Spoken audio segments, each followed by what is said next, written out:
Hey, and welcome to another Sims 4 speed build. Today with another witch house. So I've built witchy houses before, namely the tiny houseboat for a witch that's on this channel, but also a very classical witchy house with a pointed roof that can be found on the Sims gallery.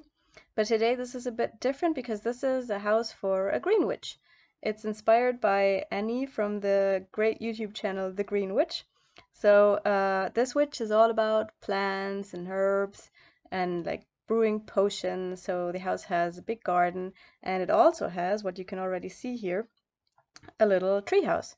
So I put the bedroom in this little treehouse because I thought that would be like a nice way to have the witch connect even more with nature and the seasons and the trees around her house. Also means that I could make the real house really small. So you'll see that. So here I'm fiddling around with the roof. So I first thought that I would want it to have the roof like slanted down all the way to the ground, but I did actually change that later.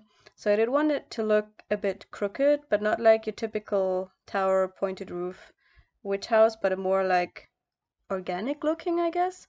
So it's more round and gentle curves, if that makes sense. So I'm quite proud with how the roof turned out in the end because I do think it looks very interesting and very unlike many of my other builds. So yeah, so that's still me making some curves, and then on the side here is the chimney for the fireplace, because of course there has to be a fireplace. And that too was a bit of a struggle because I did want it to have these curves on the side, but that didn't really work. So I actually changed it and made the sides of the house be a bit not straight, and I think that looks really cool. And then of course, since it's a green witch, all the windows are green. So I picked like a bunch of different windows, but tried to make them all green except for these little clover leaf shaped ones on the top. But those are just so witchy that I couldn't not use them. I briefly considered using that door from Laundry Day, but then changed it out. But the whole pack is actually base game except for that I used Laundry Day. Basically just because I wanted these dried herbs thingy decorations because like for a green witch, of course, I need something like that. So that's why I had to use Laundry Day. And then I also think a lot of the decorations actually went really well with the witchy theme. So here I'm grabbing a bunch of trees from the debug menu, the ones that look like magical and fairy tale-ish with the big mushrooms and the hanging moss from the branches, and arranged those to set up the outline of the garden. And then of course I also put some flower pots, all in yellow, and up there also some with these like more hanging flowers. Excuse me.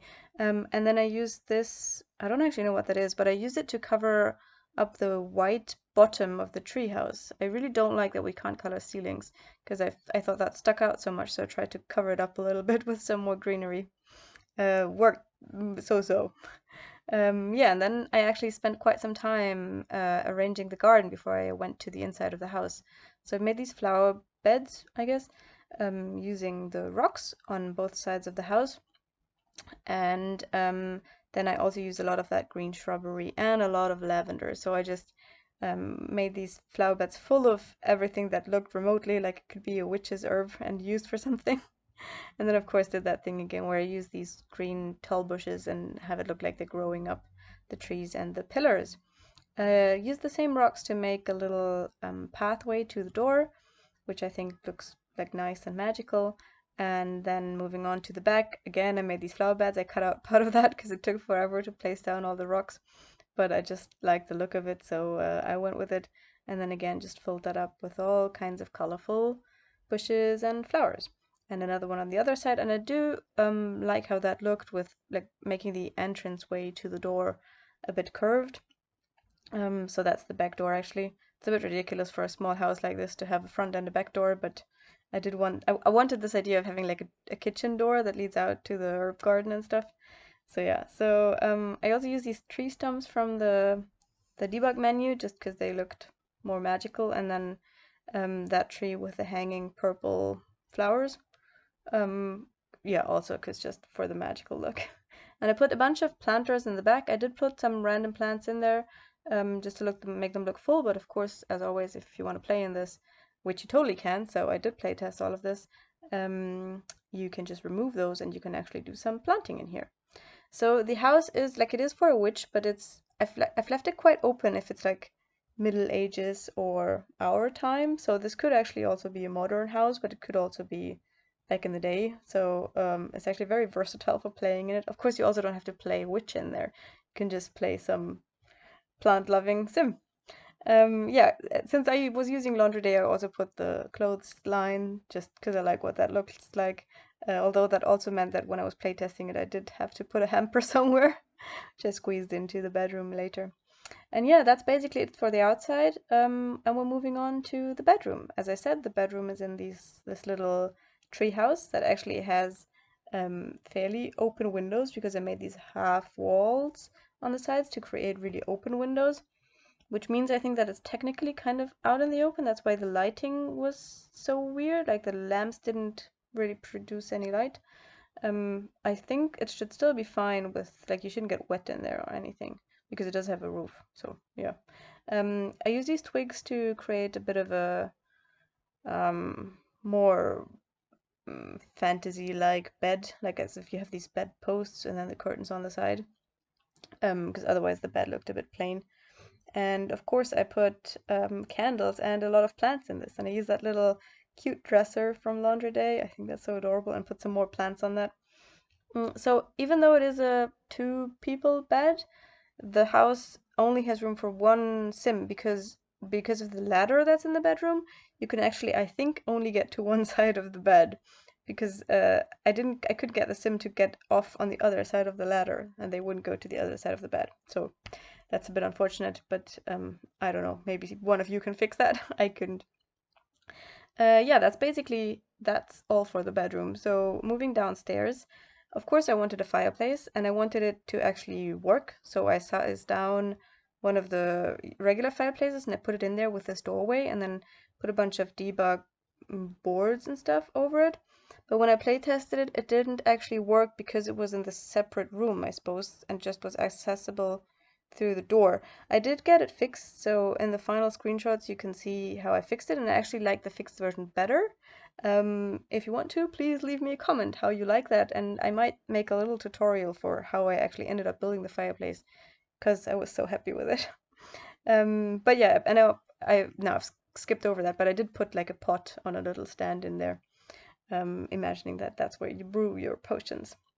And then that tiny room that I sectioned off on the side is the bathroom, and next to it, behind like the hidden bookcase door, is the ladder to the bedroom to make it a bit more fantastical. So it's like the secret path that leads you to the treehouse where the witch then sleeps. And then I also sectioned off this entryway with this half wall. I mean, a small house, why not section off an entryway and lose some more space? But I just liked how that looked, and I used it as a kind of a bookshelf too, so I put all these books on there. And then also put like these wooden boards on the wall. Oh yeah, change that though, to section it off even more. And then for the kitchen is quite like all over the place. So the fridge is on the one corner of the fireplace. And then I forgot that I needed a stove. I'll change that in a bit. So the cooking area is on the other side. But of course, I'm imagining that you do most of your cooking on the cauldron on the fireplace. But for it to be actually a fully functional house, I did of course also put a stove. And then for some lounging, this nice cute couch from Laundry Day. And here I feel you can see that this house would also be suitable for modern day wishes.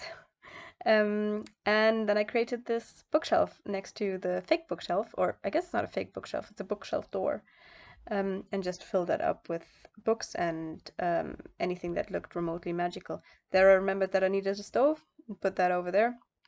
Also put a rug for the door and some more decorations, and yeah, a mirror next to the door, and some curtains, and I think even some more planters over that, which I thought looked nice to actually put them over the window.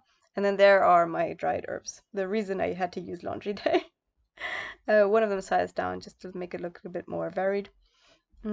Also, of course, put a ton of candles in here, although a lot of those that don't actually light up, just because I found those they looked so nice, like with the different heights and stuff.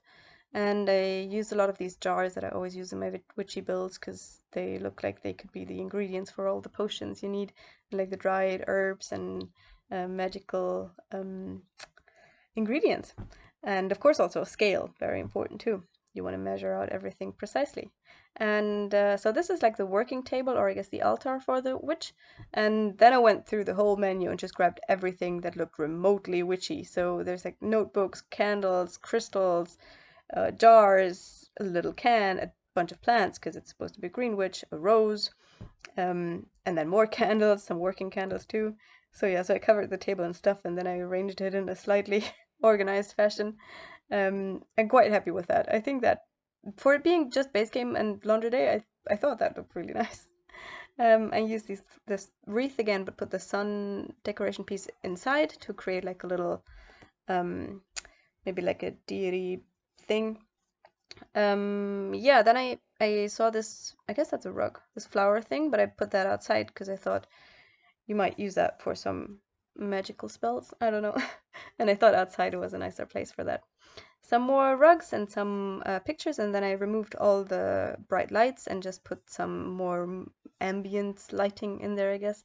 So that is a light bulb. If you want to play Middle Ages, you might want to remove that, but besides that, it's all fairly old-fashioned. So there's only a sink in the bathroom, which I think is fine because the house is so small. And there's also only a bathtub and not a shower because I did want this to also be possible for like a classical middle-aged witchy house. So I thought about bathtub makes more sense than a shower. And I think this turned out really nice with the plants all around the bathtub and the candles. And I just want to get right in there and take a bath. Also put a little shelf with some more of these jars, just for decoration. And I think then that's basically it for the bathroom. Well, I guess some towels. And then, oh yeah, I fiddled around with a while because I wanted to put the toothbrush and the plant on the sink, but it kept not being in the right spot. Eventually I managed. And went back and distributed some more plants throughout the house and then also changed the lighting in the bathroom. And then I went back and did change this part of the roof. But yeah, I think then that's it. I hope you liked it and I hope to see you again soon.